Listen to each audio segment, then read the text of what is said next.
আমাদের মতো গরিবের সাথে সবাই প্রতিনিয়ত এমন খারাপ ব্যবহারই করে।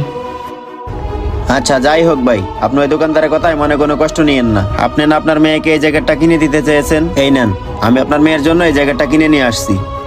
এই নেন ভাই, জ্যাকেটটা আপনার মেয়েকে দিলে আমি অনেক খুশি হতাম।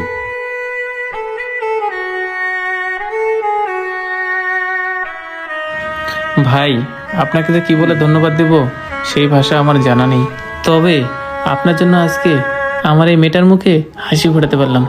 ভাই ধন্যবাদ দিতে হবে না, ওর মতো আমার একটা মেয়ে আছে, আর ওকে দেখে আমার অনেক মায়া লাগছে, এই জন্য আমি ওকে জ্যাকেটটা কিনে দিছি। আচ্ছা ভাই, তাহলে আপনারা আসেন, আমি এখন যাই। কিছু কিছু ক্ষেত্রে লক্ষ্য করলে দেখা যায় অনেক ব্যবসায়ী ভাইরা আছেন, তারা প্রতিনিয়ত এই গরিব অসহায়দের সাথে খারাপ ব্যবহার করেন। একটা কথা সব সময় মনে রাখবেন, গরিবরাও কিন্তু মানুষ। আপনি গরিবদেরকে কিছু দিতে পারেন আর না পারেন, কিন্তু তাদের সাথে কখনোই খারাপ ব্যবহার করবেন না। ভিডিওটি ভালো লাগলে অবশ্যই লাইক কমেন্ট শেয়ার করে সবাইকে দেখার সুযোগ করে